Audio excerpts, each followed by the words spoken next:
Well, welcome back to another episode of Sessions for the Soul. Yes, welcome back. Perfect timing. Should we restart? Welcome back to another episode of Sessions for the Soul.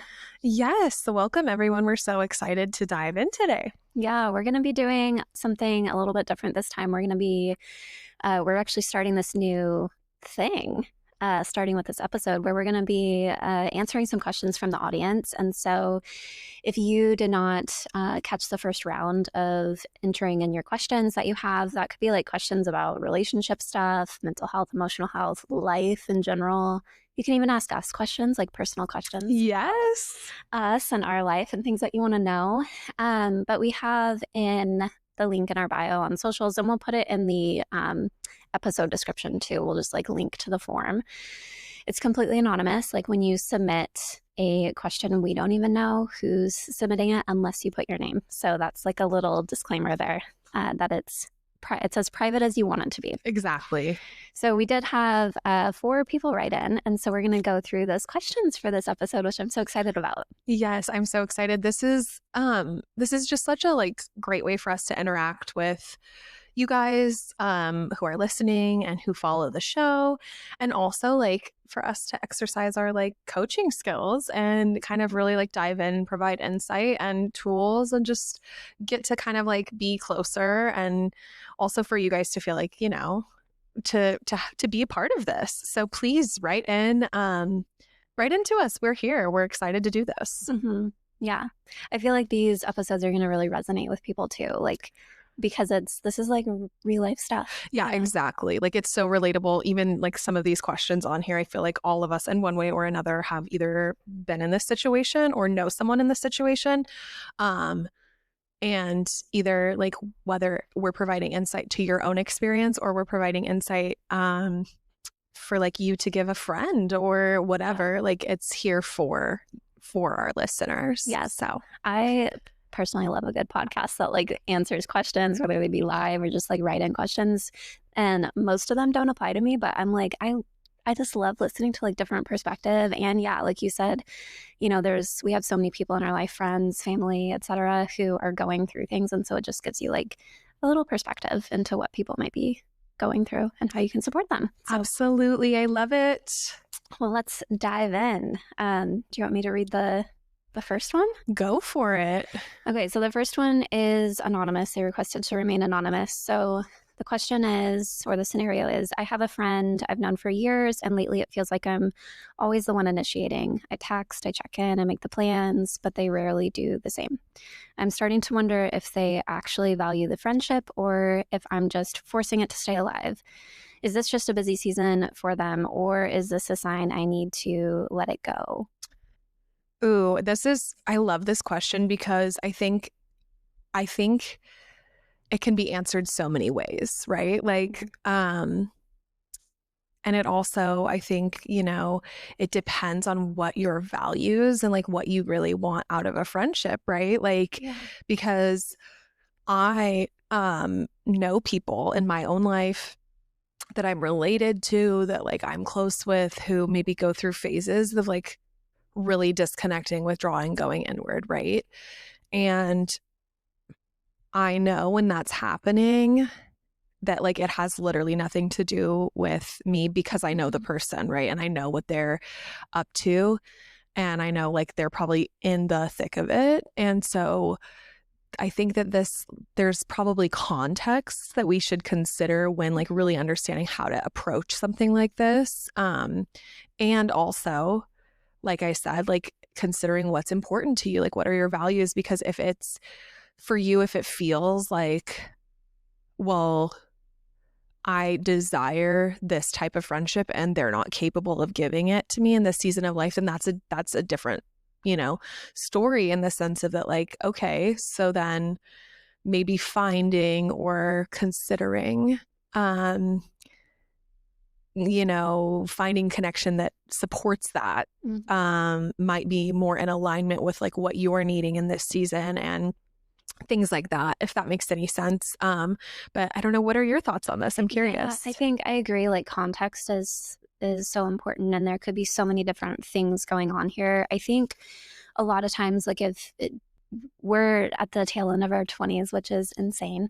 But if we just think back to like early 20s, leaving high school and making that transition into adulthood, there's a lot of older people in our life would be like, friendships change, like they come and go, and and it's easy at that stage in life to be like, that's not true. Like, this is my person, or these are my people, like this is my Right. friend group.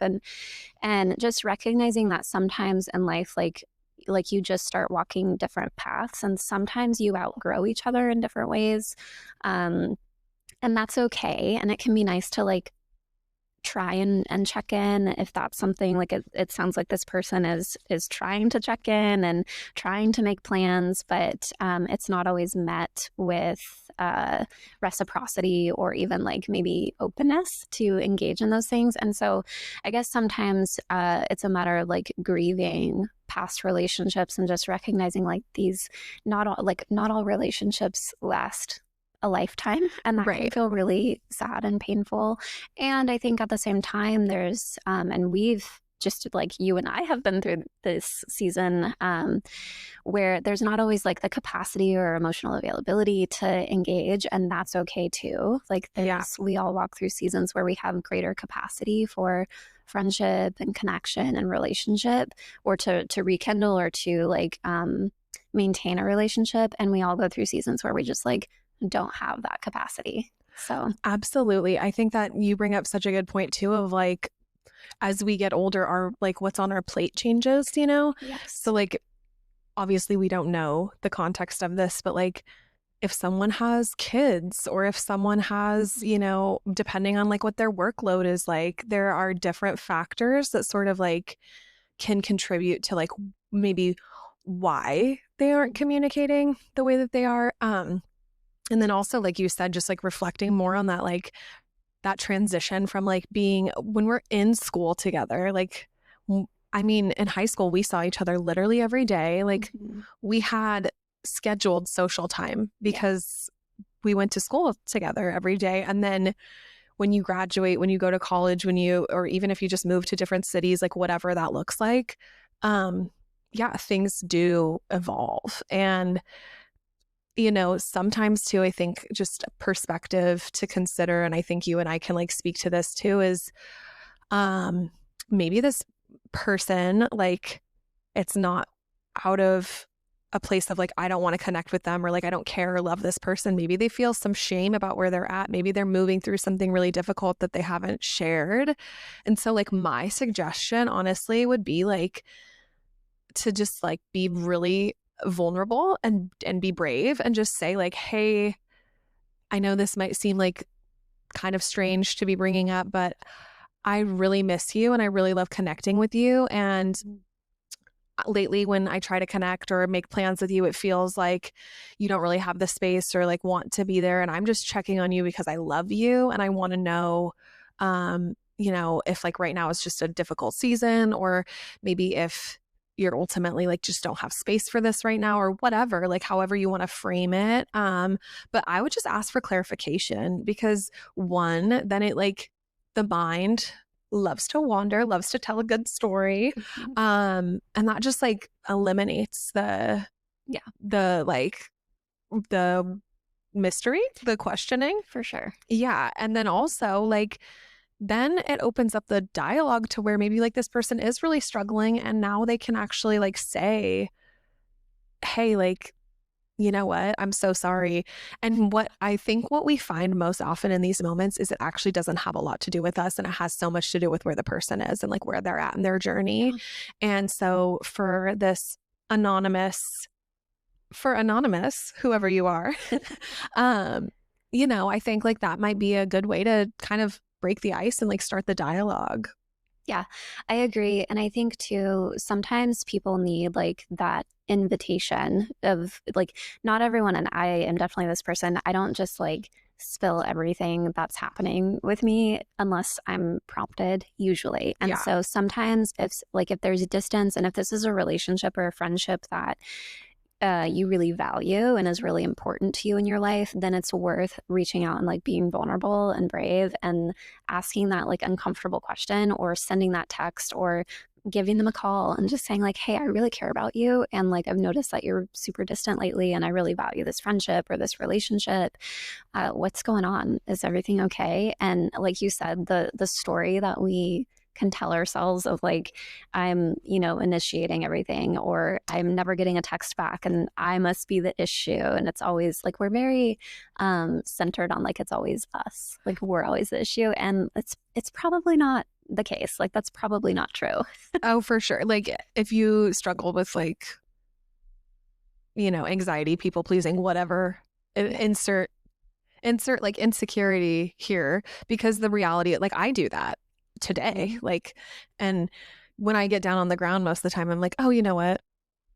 This probably isn't about me. Yeah. And that's where the communication really comes in. But I think like even you and I, you brought up such a really important point, and I feel like we've talked about this before, but even just like bringing it up again to reflect back to our listeners, like just literally like asking the question and how it creates the space for the other person to open up. Like, Kayla and I became close again and became friends again and got back in one another's lives and are doing this podcast because of that exact thing of like, you being brave to say like, you know what, I'm going to be so honest. Like, it's so hard and sad to, I obviously don't remember the words verbatim, but like, Yeah. it was, this like really vulnerable text message of being like, it makes me sad that we don't connect in the way we used to. And when I see you in public, or like when we're around each other and it's like this weird thing, it's sad for me. Mm-hmm. And that opened the door for me to be so vulnerable and honest, because it had nothing to do with Kayla and everything to do with me and my own insecurities and the story I was telling about myself and about like where I was in life and all these things. And so when we're able to just like create that space like you did in that moment, right? It opened up the opportunity for just like radical honesty, and then two people to just see one another for what it is, and to like drop the like, I guess not that there was this, but I think this can happen, like drop the like story or the maybe like the, I don't want to use the word defensiveness because it's not that, but it's kind of like the guard that goes up when it's like, oh, like they must think this about me. Yes. You know what I mean? And then of course, like we're carrying that because we've like got this thing going on in our head that's like assuming all the like the worst. The absolute worst. Yeah. I think too, the like approaching it from the perspective of this is what I'm feeling, this is what I'm experiencing, like that I language, like we've talked about in previous episodes, but approaching it from that perspective of this is what I'm desiring or experiencing or fill in the blank, rather than you never text me back, you never put any effort into this, you blah, blah, blah. Like that is a great way to have someone not respond to you or to put those guards up even more. Yes. To actually get defensive and to be like, ooh, this doesn't feel good. Like, I don't even want to engage with this, or to engage in a way that's a little more combative. And so it's just, it's a good approach to be vulnerable and to actually share your personal experience. Also, voice memos, like, oh my God, you guys, if you could just go through our text chain, I'm pretty sure I sent you like an 8-minute voice memo yesterday, which is not out of the norm for us, actually, you guys, which is hilarious and absurd. But yes, it's like our own little podcast back and forth, for sure, personal podcast. But it's helpful because, especially if it's like, well, first of all, we hate texting, but if you are trying to get your point across, it's hard to do that in text where you don't get like tone, cadence, sincerity. Like you don't get any of that. And so if you're saying something more vulnerable, I think sometimes that can be helpful to just like put an actual voice to it, or pick up the phone and call the person, or meet in person, like whatever the context is with this specific situation. But I think sending a text sometimes can just be a little like, it just leaves a lot up for interpretation. 100%. And if you hate texting, like I will literally like skip 15 things I want to say because I'm like, I cannot be bothered to type this out. And that's a me issue. But like the voice note the voice memo just like kind of gives that like, it's like, you know what, now I get to say everything that's on my mind and my heart. And also like, I mean, ours are kind of funny. Sometimes I feel like we capture the essence of like whatever's going on. And so it can be like hilarious. Mine are chaotic as hell. But that's because I'm chaotic. In another life, I'm like this grounded, like organized individual. In this life, like that's just not what was in the stars. Yes. So that's fine. Uh but like the point is that like exactly like you just said, it like takes away the room for miscommunication. And some of us are really bad texters. Like I don't know if you remember this, but I don't remember exactly what it was, but like we were in high school, I think, and like you and Kelsey and Brandy, sorry to name names, friends, um, at lunch one day, were like, one of you was like, why were you mad at me last night? And I was like, what are you talking about? I'm not mad at you at all. And you guys like literally all took the time to be like, you're the worst texter I've ever met in my life. You're so mean. And I was like, what? And they were like, you don't punctuate, you don't say LOL, you don't say haha, you put no emojis. It's like reading like the driest, most dead thing I've ever read. And it just comes across like really mean. And I was like, I had no idea. I had no idea this was a reality. And so like we would call each other a lot, but it was just funny because there would be times after that where I was like, oh, wait, like I'm probably coming across so rude, but it's really just because I'm texting like a 50-year-old man. Yes. So like maybe I'm not saying that's what's happening, but if you're a really bad texter, Yeah. like if you're not like putting, you know, like if you're not, first of all, I don't even know how to punctuate most of the time, not to like, listen, it's fine, you guys. But Yeah. in a text, there's no way I'm going through that effort. And so it would just come across as like, yeah, that's fine. And you guys would be like, oh my God, she doesn't want to do this. Yeah. And I always think back on that. Okay, well, I think that's a good place to wrap this one up if we want to look at Jessica. Do you want to read Jessica? Yes, Jessica wrote, I've been feeling overwhelmed and burnout lately, and I know I need rest. But when I try to take a break or have a slow morning, I feel guilty, unproductive, or like I'm being lazy. I'm stuck in this loop where I crave rest but can't fully let myself have it. How do I actually allow myself to rest without spiraling into shame? This one is so good, and I feel like we could do a full episode on this one. I feel like there's, again, so many complexities here, but when you're feeling like so overwhelmed and burnt out and you want to rest, but your body feels like it can't rest, there can be some of the like social conditioning around the like what rest represents in your life. And sometimes that can be you're lazy, you're unworthy, you're not being productive, and all your value is in what you're producing. Sometimes, from like a nervous system standpoint, rest can feel so uncomfortable because you're finally like still enough to feel all the discomfort and the emotional experience that you're having. Your body can feel like really buzzy and energized. And so it feels like so hard to even sit still. And so that I think can be a big component, and maybe even sometimes like not even knowing how to rest, like what feels restful for you, what feels replenishing. So maybe your idea of rest is to just like sit there and take a nap or to sit there and meditate, and those things like don't actually feel good for you.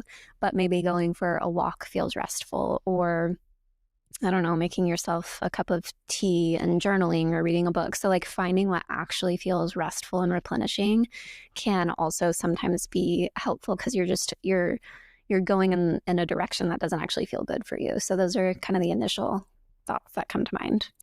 Yeah, that's so true. I feel like, you know, the moment of like when you sit down sometimes, especially if you're like wound up really tight or if you have a lot of like dysregulation in your nervous system, or even like if your mind is really busy, the sitting still can just like, it either hits you like a ton of bricks or like the fatigue just like sets in.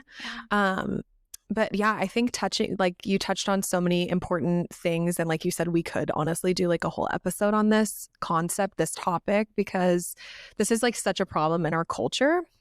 Um, like, and controversial, I'm going to say it, American culture is like 100% like really in hustle culture, and like productivity is like a big part of how we define ourselves. Yeah. And as someone who has traveled a lot and spent a lot of time in different countries, this is not the standard elsewhere. This is the standard here. And to really like shine a light on how important rest is, and like how important it is to actually allow yourself, because we're going to go back to that phrase. I've said it once, I will say it again. Mm-hmm. You cannot pour from an empty cup. So if you are depleted and if you need to rest, like at the end of the day, really examining, I think, what the story is around, like around why rest is, and if you're not watching, I'm using air quotes, but bad, like, because it's not bad, right? It's essential. It's essential to replenishing you that capacity. And also like, you know, one thing that was coming to mind when you were talking, Kayla, is this concept of like our worth existing outside of ourselves, and like hustling for our worthiness outside of just the fact that we like exist. So if it's coming down to that, like the guilt or the unproductiveness or like that story, getting curious on like maybe where this story started, or like where the seeds of the story were planted, and like, is this your story or is this someone else's that you're carrying? Because I think that that's such a thing too, is maybe at a point in your life you may have valued rest a lot, or like, you know, when we're teenagers and we like need to sleep or like have a lazy day, like we do it, no questions asked. But somewhere along the line that changes, that shifts because of whatever story or whoever is projecting that onto us. And kind of examining, like, is this actually mine? Is this story actually mine? Or is it something I've picked up and I'm carrying that's like become part of the, you know, I guess the external, like, what am I doing this for approval? Am I doing this because I want to seem productive to others? Because at the end of the day, right, like if I know I don't have the capacity or I'm burnt out and I'm still pushing that, what's that? Is that actually productive even? Like, am I actually producing something of quality? Am I like showing up with capacity? And am I actually like putting my all into something, or like the energy that I want to? Or am I just like, I have to do this? So like when you're running on E, is that really the energy you want going into whatever it is you're doing anyway? I don't even care if it's like cleaning your house or like, you know, whatever. Because when you like are in an inspired place of like, oh, I really like want to get this organized versus like, I have to do this, they each have very different qualities. So yeah. And I think too, when you're like, there are seasons of life or just like little things that come up throughout the week or day to day where it's like, yeah, you might be a little more, you know, tired, but this thing has to get done. But if this is like your standard state of operating in your life, of you're doing almost everything from a state of depletion, from a state of exhaustion and overwhelm and feeling burnt out, I think it's worth evaluating, you know, what are the things that are maybe contributing to you feeling so burnt out and exhausted all the time. I don't know if we've covered in an episode yet, but the concept of like what drains you versus what feels replenishing or what feels like a gain for you. yeah. And so that can be really helpful to kind of evaluate, you know, what are the things that are creating such a drain in my life, in my day-to-day life? Am I able to get rid of some of those things, delegate some of those things, make them slightly better, you know, so that they don't feel as draining for me? And how can I, you know, increase the things that are replenishing for me, that actually feel good for me and that allow me to feel, you know, re-energized and full of vitality, so that I can actually tend to the things in my life and so that I can feel well enough to seek rest and to really like lean into that and be still enough for that. I was also thinking, I don't know if this person, if Jessica has kids or not, but I think sometimes that can almost be like a motivating factor to like demonstrate what adequate rest looks like for the sake of children, like for the sake of people you're raising. And also, I mean, even for like adults in life as well, you know, to be able to demonstrate like I know how to balance, you know, productivity and doing things and getting things done, because that's of course valuable. We need that in life, but we don't need to do it where we're like running ourselves into the ground every day. So there's a balance there. And I think sometimes other people can be motivating to, you know, find ways to create a greater balance. Absolutely. Like quality time, I think is so important. And if you're always like one of those people who's on the like hamster wheel of productivity, that can be really damaging to relationships. Like full transparency, like it can be, especially to children, especially to our romantic partners, especially, you know, like there's so many relationships that can affect. And I think that that's a really important thing to touch on, because demonstrating like how to like actually slow down, pause, spend quality time, just like be present with someone.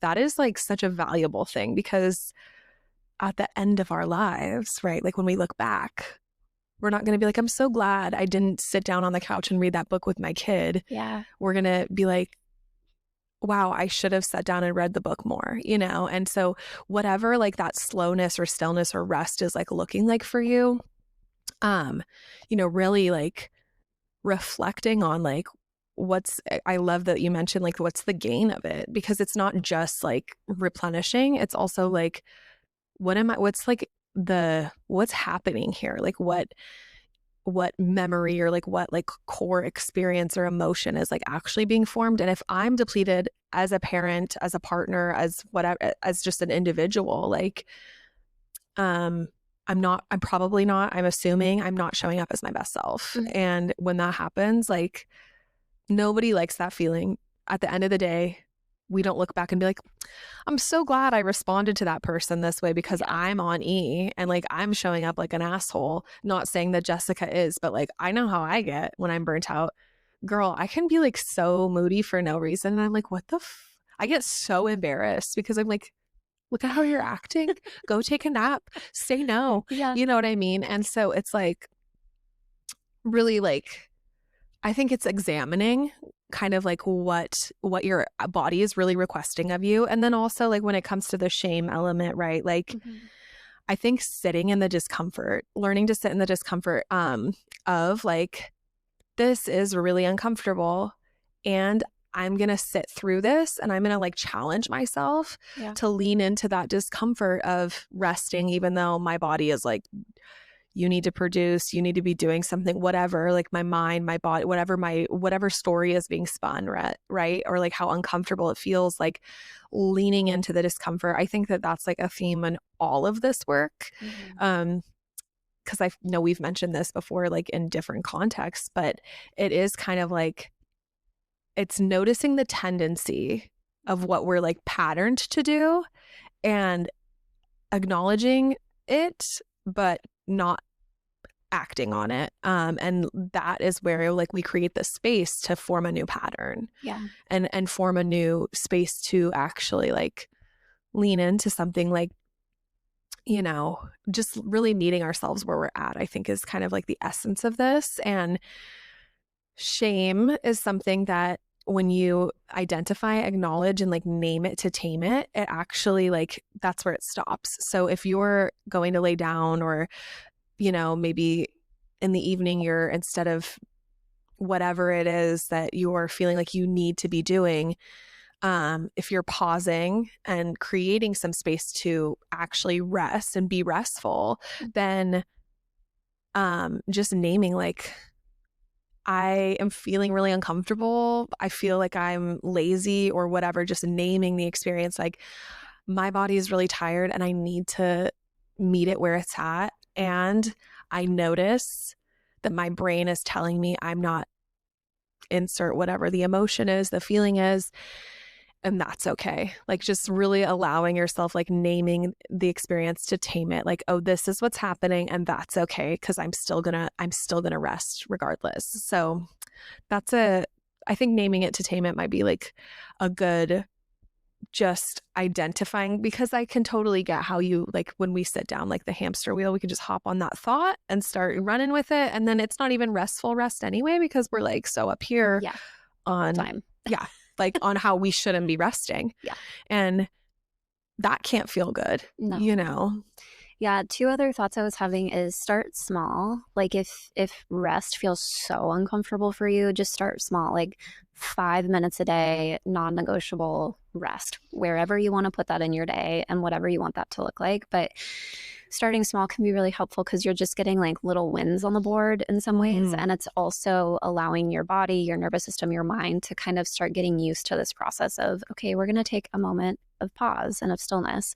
And the other thing that was coming to mind is different types of rest. And so there are like different areas of life that we might need rest. And so sometimes it's like sensory rest, like we have so much sensory input throughout the day through screens, through all the conversations, the notifications, all the things that we're doing. And so sometimes it's, I just need like a lack of stimuli around me right now and just have that form of rest. Sometimes it's social rest, like saying no to obligations because you just need time by yourself or time with your own family.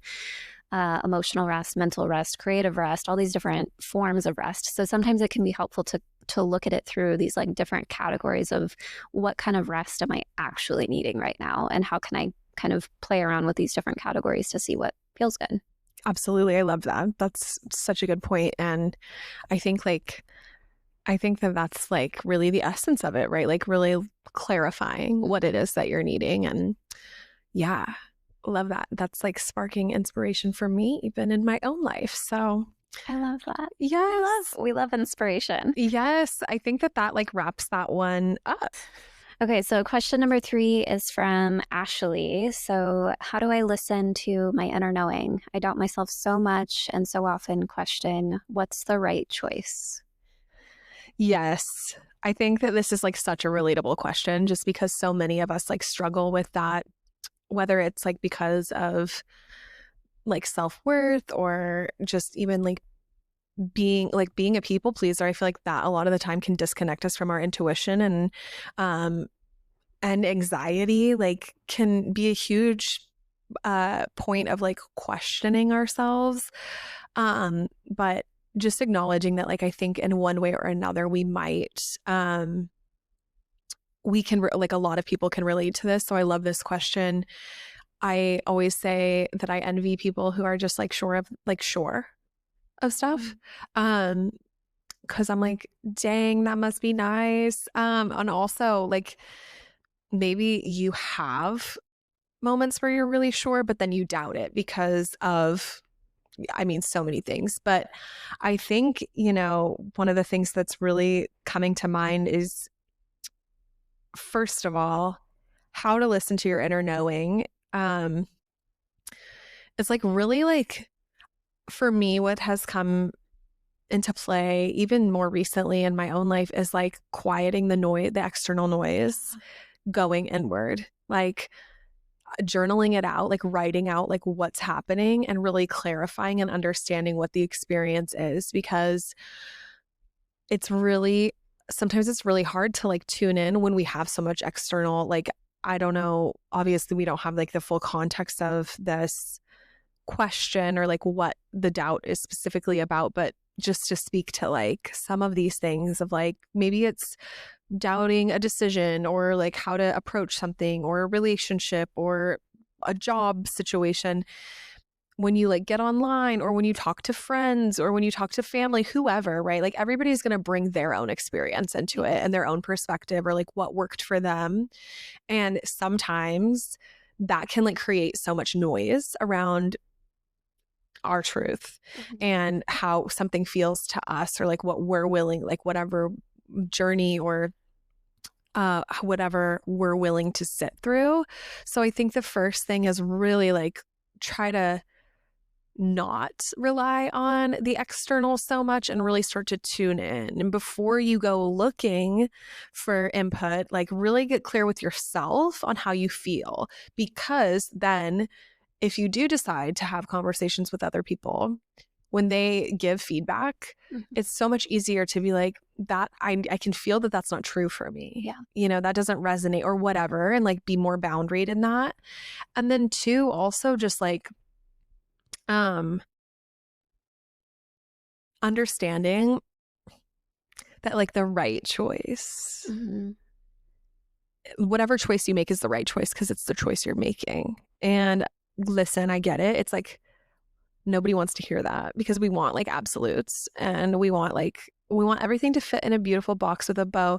And girl, I'm speaking from experience because I'm like, Mhm. this is hitting on.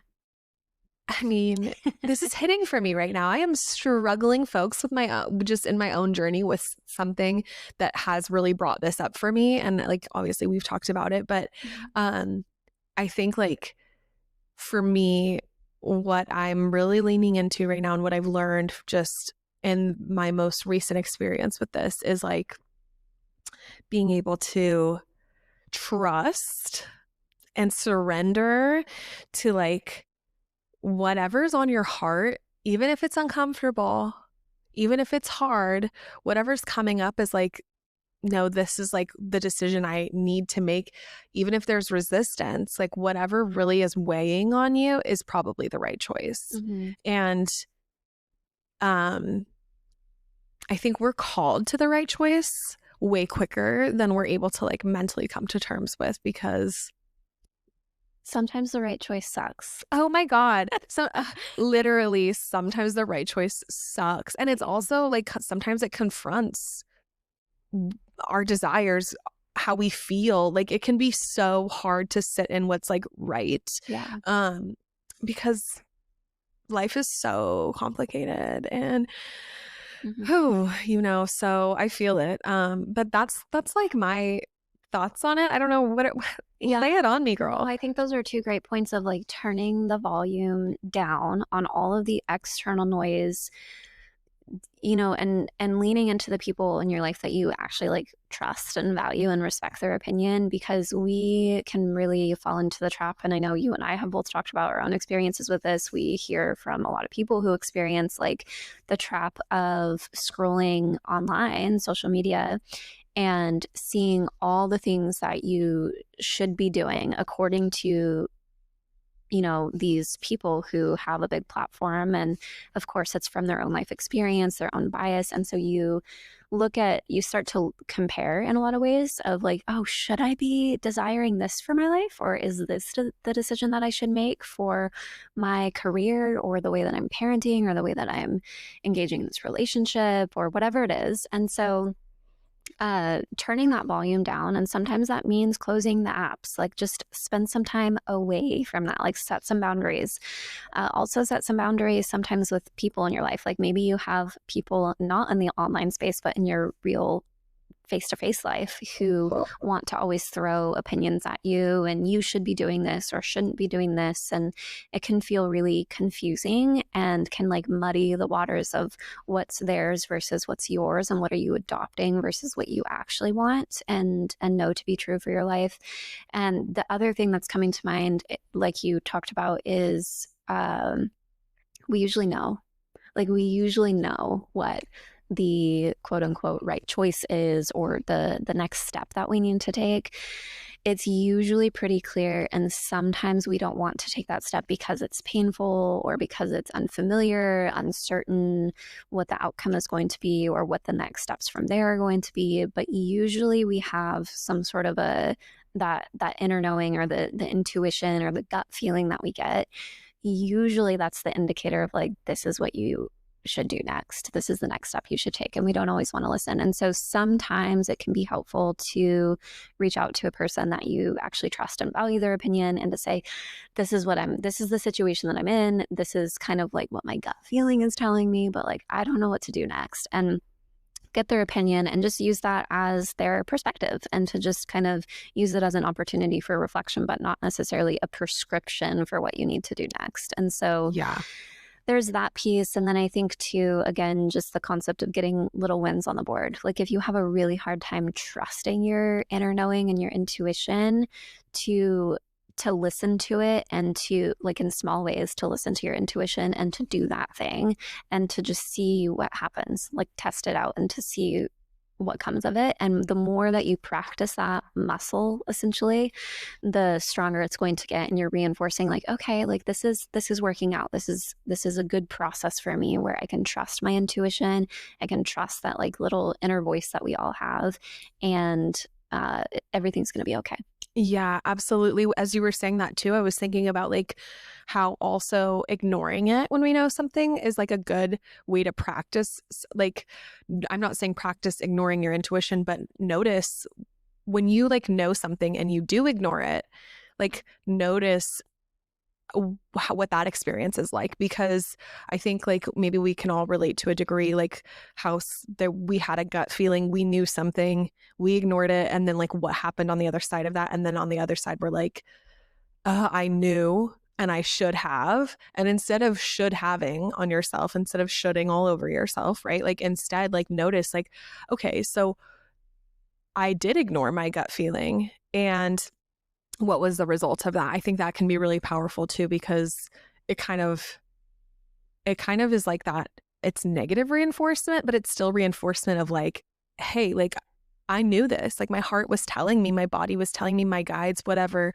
Like I knew, Yeah. and I was scared or whatever, because I think too, like the fear can be so real of like the unknown, right? Because sometimes decisions, whether it's quitting a job, leaving a relationship, like whatever it is, it could be anything. Not knowing what's on the other side and going into the unknown can be really scary. And that can keep us, from really being able to make a decision. But trusting that like it's actually beautiful that you don't know. And the lesson is medicine. And listen, I get it. It's uncomfortable. Girl, I'm living it. We're all living it in one way or another. And that is like sort of the essence of life in a way. They don't say you live and you learn for nothing. Yeah. Um, so like, trusting that. And then also when you were talking, something that came to mind too is like on the advice front is like, when you go and you're seeking like feedback or advice from people in your life, like it's really important to qualify the people you are seeking advice from, because if you are going to go ask for relationship advice from someone who does not have a relationship that you aspire toward, or like you look at their relationship and you think like, girl, could not be me, I don't want any part of that. Mm-hmm. Why would you ask them for advice? That's my curiosity. And I think that's hard to learn, because sometimes we just like have people that we're close to or whatever that walk different paths, and that's fine. But really like understanding like when you go get that advice, making sure it's like Kayla had mentioned, like you're aligned with that, their lifestyle or whatever, like you really value their input because of whatever reason. But definitely do not seek advice or feedback or input from people who maybe aren't living in alignment with like your values or your, I think that's a really important part of this whole concept, because sometimes that can really like fog the vision of our own like clarity. And then one more thing that came to mind too when you were talking about the knowing, like the gut feeling, and like that initial knowing, and how sometimes we can like really resist it or avoid it. Is someone recently said to me, and by recently I mean like literally like 2 nights ago, okay, like who's my go-to girly, she said this was solid advice, and honestly I'm about to like put this everywhere on the internet, but the longer you ride the wrong train, the harder it is to get home. And the way that I cried when I read that, and also I was like, That's so good. It's so good. I was like, you're the best thing that has ever happened to me. She's my sister, you guys. So really I happened to her, but because she was much older. Not much. Wow, she's young and hot. I'm going to stop talking. But when she said that, I was like, that is so beautiful. Like, And I think it just comes into context with this question of like the longer we avoid the thing, like Yeah. the longer we ride the wrong train, even if we're scared or whatever, like the harder it is to come home. And so be brave, girl. Yeah. Be brave. Anybody listening, like we just really invite you to like really trust yourself. I think like this is a big part of like, ooh, when we learn to trust, like the more we exercise, like Kayla mentioned, like the small wins, the more we lean into those little like trusting ourselves, that actually builds our self-esteem so much as well. Yeah. It like builds our worth, our worthiness. And I mean, We that's, all need more of that. we do. That's More priceless. confidence. Yeah. Yes. Worthiness. We love it. Amazing. Oh my gosh. Okay. Last question. And this is anonymous as well, right? Yes. Okay. Beautiful. So this question 4, anonymously submitted. I've come a long way with my body image. I no longer diet. I'm moving my body in ways that feel good, and I'm trying to be more compassionate with myself. But I still have days where I look in the mirror and feel disgusted, or I spiral into comparison. I feel ashamed for still struggling after all the work I've done. Is this normal? Will I ever feel fully at peace in my body? That's so beautiful, and a vulnerable question, and I love that this is here. I love that this is here because I feel like so many people will resonate with this, Absolutely. men and women. I know most of our audience is women, but I think it's so, like body image issues is so pervasive these days because of the ready access we have to so much comparison. And I think yeah, I spiral into comparison is here when looking in the mirror and feeling disgusted. And so, gosh, there's so much here. Yeah. I think it's so easy to compare ourselves, and a couple things are coming to mind. Number one, looking at the story, like where this narrative originated from. A lot of times, the narrative that we get for our own body, like the purpose of our body, the way we're supposed to look, the way that we're supposed to carry ourselves, the way we engage with others, comes from an early age, and of course our family systems, the culture that we grow up in, the society around us, and trying to kind of get clear on what those messages look like for you and the stories that you essentially adopted over time. And that can be helpful. I think too, this is one of those things that is super helpful to work through in therapy, like with someone to walk through this with you, especially if it's pretty deeply rooted, because there's a lot to unpack, I think, sometimes in the narrative that was created that is now showing up in adult life. So I think there's that piece. And I think too, the comparison piece, again, like trying to turn down the volume on those things. Like if you're following accounts, for example, or looking at, like, find yourself seeking out images of things in a way that's not for like inspiration or motivation, but from a place of comparison. And so that I can say I'm disgusting, or I am ashamed of who I am or what I look like, or whatever the case is. When you look in the mirror, you got to turn down the volume on those things. Like, it's not helping you in any way. It's actually harming you. So those are just the first two things that are coming to mind here for me. Yeah, I love that. This is like you said, such a relatable question, I feel like, for everyone. And a tip that I have just from my own experience, something I've done with social media, because like I think you and I both can like speak to body image issues. Especially if you grew up in the early 2000s in the United States of America, or anywhere, my heart is with you, because every time that a size 2 model was called fat on the cover of a magazine when we were kids, like that was so problematic. And it does damage, like whether we consciously or subconsciously like realize the way that like media and now social media has impacted the way we view ourselves or view what's attractive or whatever. it does have an impact on us. And so recently, something that I started doing probably like 6 months ago on social media is following women with real bodies, like influencers with real bodies. Mhm. And I'm not like seeking out, but like if there's someone that's aligned, like, oh, maybe like there's one woman I'm thinking of. I don't know her tag at all, but she has the cutest outfits. And I like am always inspired by her because like, we all want to be a little cutesy, and she has really fun just fashion sense, and she shares like where she gets her clothes, but she has a very real body. And I think, not to say that people who are like innately tiny or whatever, like we all have different bodies, and recognizing that we all, whether it's genetically, hormonally, like there's so many factors that can contribute to certain things. But she's very just like, she's beautiful, and Yeah.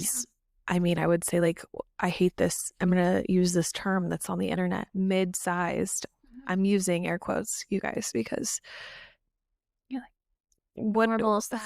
what does that mean? I What does know. that mean? That's the other thing too. Like we have to slap labels on On it, all all of of it. this. It's crazy. And I'm like, what It's does so harmful. it is harmful. And so, but I have like crowded in, some things that like actually like bring a little bit more like health, in the sense that I like what when you get on social media, maybe if what you're looking at is all these things that like Kayla mentioned are bringing you to a place of comparison, or like beating yourself up, or like means to be cruel to yourself, that's not healthy. And so like crowding in things that actually help you like feel beautiful, feel a little bit more compassionate to yourself, that can be helpful. And also like just taking a social media break. Like if you're getting on there and all you're doing is comparing yourself, your life, how you eat, what you're wearing, like what you're doing to other people, that's a good indicator. It's time to like put down the phone, take a break, and get like sit with yourself for a while before. And I mean like a while, like a few weeks, a month, a couple months. And I know like for all of us that's not realistic. Obviously I can't do that because of my job, which I contemplate frequently. Yeah. But um like that can be a helpful tip. But also like, I think one thing that can be really important is getting clear on like what you want out of your body.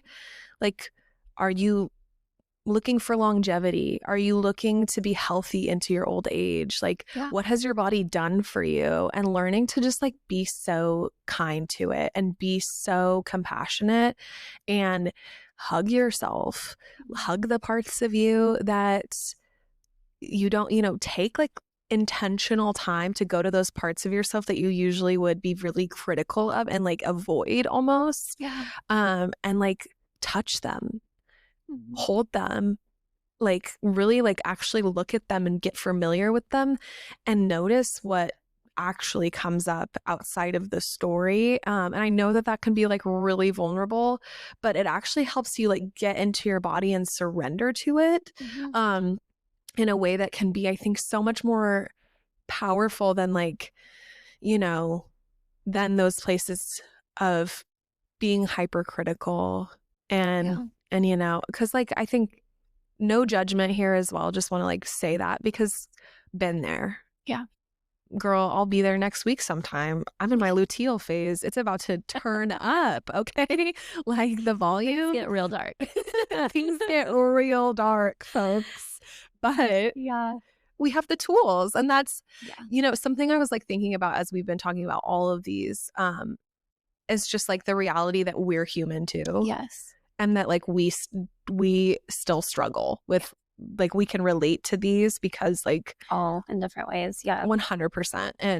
And that's because like I don't care what coach, who you are, how far along in your career or your journey you are, we're all still human. We all still struggle, and we meet these things in different seasons and different phases, with different perspectives based on, work we've done in the past. And so just like wanting to shine a light on that for our listeners too, that like this, everything that we have to say or share, or anything you guys bring us, like we understand, because we're in the human experience Mhm. too. We truly are. I was going through a box of like old nostalgic things a couple weeks ago, and I had like a card that I think it must have been like an old camp counselor that I was like a pen pal with, maybe when I was like between 10 and 12, probably. How cute. So cute. But I have no idea what my letter said. But she said, I'm sorry you're feeling fat lately. And then went through and like insane to feel that way as a 10 to 12-year old.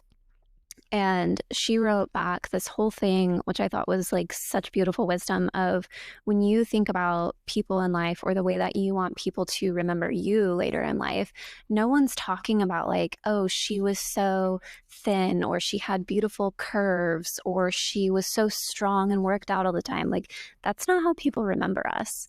We don't care about those things at the end of the day and at the end of our life. Like we care about the way that you radiate love and energy and you were so joyful and like all of those actual internal qualities. That's what we want to be remembered by. And the other thing that was coming up for me is I go to a yoga class every once in a while, and the yoga instructor at the end of each class, like when we're in Shavasana and like closing down, invites you to basically like either thank your body for bringing you to this mat and for being able to move and for this whole experience of yoga or life, or if that's not available to you, to just treat your body with neutrality. It just is. I have a body. It is here. It is moving. It just is. And so sometimes like if you're in, if you're in this like swinging pendulum and you're on the end that is, feeling disgusted or a lot of shame, sometimes moving in the direction of just neutrality of it is what it is. This is my body that I have in this moment, and it allows me to exist here and to do the things that I need to do every day. And so that can be sometimes a much more attainable place than to be like, oh, have self-love and, treat your body with so much positivity. And you're like, yeah, but I look in the mirror and I feel disgusted. Like that does not feel accessible. And then lastly, I was thinking about how just for myself, the transition of previously wanting to like go for runs. Runs was always the thing for me, like back in the day. And it was from a place of like punishment of like, oh, I ate this thing, or I weigh this amount, or I don't like the way this part of my body looks, and so I'm gonna go run. And which, by the way, I've never been a runner. Like for me, that's like I'm gonna go try and run a mile and die. That is so great. But trying to like really shifting over the last couple of years the motivation for moving my body. I want to move my body because I know that it's so good for my mental health and my emotional health. I feel really motivated. I feel more connected and present to my husband. I want to be a strong mother. Like I want my body to be strong for pregnancy and motherhood. I want to be strong when I get older. Like from the very functional standpoint of like, what is this doing for me and my overall life, not just for the way that I feel when I look in the mirror, because there's a bigger picture there. And I think we sometimes lose that. And so I don't know if that resonates with this person, but I just think sometimes shifting our perspective can be helpful. Absolutely. That's so powerful. I love that you said that, because the like quote that's coming to mind is like, you're never going to hate your body into a version of it that you love. It's kind of like, you're never going to like, it's like you mentioned the like running for punishment, like been there, totally relate to that. You're never going to like punish your body into submission. Yeah. Because here's a little something too, like, when I went to Peru a few years ago and did ayahuasca. I was on a retreat, and I did many other medicines, but on the final night after we actually had closed, my teacher, one of my like beloved, does beloved mean they're dead? I don't know. I don't think so. I don't think so. Okay, great. Just clarify. Sound like it. I know. No, I don't think so. Okay. They're living. Little sorry about that. But so like one of my cherished like teachers, he had like offered like to host ceremony, and I actually had gotten sick that day from the water which was really fun. Got me a little Peruvian parasite. Violent, not, no, I cried. It was bad. But so I was really like unsure if I wanted to do it or not. And long story short, because I really wanted him to be my guide and wanted to journey with him, I decided, like, you know what, I'm going to do this because, like, who knows when I'll get to do it again, whatever. So did ayahuasca. And you know, all those stories you hear about, like love and light, like the most magical, like I saw God, my guides came to me, blah, blah, blah. I am so happy for those people that they get those experiences. I did not. I got a little bit more of a,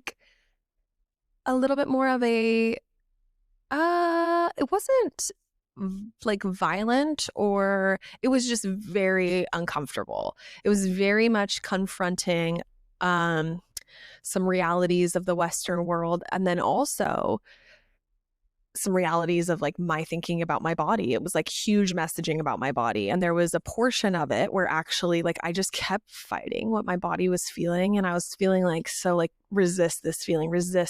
And I like actively in my mind was like, no, no, no, like pushing it away. And at one point, my body just like, the medicine really just came to me and was like, my body brought me inward and said to me, why do you always resist me? Like, why do you spend so much time hating me when I am so much more intuitive than your mind will ever know? And like, I know what I'm doing to keep you where you need to be. And I know what seasons, like, whether it's holding weight or releasing weight, whether it's exhaustion or energy, like, I know what you need. And if you like, to basically inviting me to surrender and to trust my body. Yeah. And it was really actually like so beautiful and painful. There were lots of tears just in the sense that I was like, oh gosh, like this is exhausting. Like just resisting every sense and every like basically denying my body and her. I like refer to her as like a separate thing, even though she is part of me. Just like the experience of receiving the message of like, you're denying her of everything when you fight her, when you hate her, when you know, bring this like punishment to her. And obviously, like, you know, like you said, like approaching it to like this neutral place sometimes is the best we can do. And that's beautiful. But to be neutral is a lot different than to expel all that energy in hate and in anger and in resistance, because that creates conflict and friction, right? And so that was something that was kind of coming to mind as you were talking just about like the approaching it as like this neutral thing. And the medicine in knowing that like our bodies do have their own, like, think about what our bodies do that we don't even think about. Breathing, pumping blood through us. Like there are a million things going on inside of this flesh suit all the day long that we don't even know about. And that is magic. And that is divine. And to be so cruel to ourselves. And again, like saying this from a place of relation, because I totally get it. Girl, like I said, been there, be there soon. Like it comes in waves, but like having just being able to contemplate and consider like these different perspectives and also just recognize like how human some of this really is. And like that journey for me really actually, like when I came home from it, sitting with my body and being like, okay, like now what? Now what? That you told me that, like, what do I do? And so much like you, Kayla, like my movement has become more about longevity and how I feel and my mental health, because I'm not going to the gym because it's like I need to have a snatch waist and a fat ass. Girl, that's naturally what's going to happen if I'm in the gym. I'm just kidding. But like from a place of like, you know what, like when I'm a grandparent, I want to Mhm. be able to move my body with my grandkids. I want to be able to hike the mountain when I'm 70. Yeah. I want to be able to go on the walk and see the world, and I want my legs to carry me into old age. And I also want to be able to look back. Uh, there's this quote from Schitt's Creek, great show. If you need a good laugh, Love that show. I love that show. If you need a good laugh, Moira, everyone. Yeah. But there's a part where, I don't know, maybe like a nude picture of her comes up or someone's pregnant. I can't quite remember, but maybe her, I don't know, Alexis maybe is like saying something about how she doesn't like her body. And Moira like just comes in with this wisdom of like, I know right now you might like look at yourself and think like, oh, I have like this part of my body that I hate and I have that part of my body that I hate. And you're tearing yourself apart. But she was like, one day when you're my age, you're going to look at that picture and you're going to say, what a beautiful creature I was. And you're going to look at yourself with much kinder eyes. And whenever, like when I first heard that, my heart just was like, imagine like 50-year-old you looking back, 60-year-old you, 70-year-old you looking back at yourself and, you know, Yeah. how she might feel about that body. Yeah. It's easy for us in the moment to be like, oh, this is the worst. But girl, it's going to age. Even, I think we can like speak to this even at 30. And I know some of our listeners might be like, 30 scoff. Yeah. But like my body has changed so much in the last year. Mhm. Things are changing, folks. I found my first gray hair 2 weeks ago, you guys. Are you kidding me? And that was like enough to send me to a place where I was like, okay, this is 29. Like 30 is 5 months out. Yeah. We're doing this. Oh my God, is it 4 months out now? It's 4 months out. I think so. Yeah. Shut up. Oh my God. Insane. We're going to be 30. But anyway, my point is like our bodies change as we age, and to be able to just like celebrate whatever season it's in. And I don't mean like necessarily like celebrate like, this is amazing, but just have the gratitude, I suppose, is what I really mean to say. Yeah. Of like, look at what this is doing for me, and how can I make decisions that support the long-term goal Yeah. of longevity, health, mental health. And I promise you, any decision from a place of hate, anger, punishment, anything that's actually not nourishing, anything that's depleting, is not supporting that longevity. Mm-hmm. Yeah. Couldn't agree more. I feel like that's a beautiful place to end. This was so fun, I think, for us just to walk through things that real people are going through. And if you want to be featured on a future episode, you can find it in the link in our socials, and we'll put it in the link in the description as well, directly to the form. Yes, we can't wait to hear from you guys. We hope you continue to write into us, and we can like go on these journeys with you, and also just like hopefully you do get good advice from this, and also just realize you're not alone. Yeah, absolutely. All right. Well, we will see you guys next week. Bye.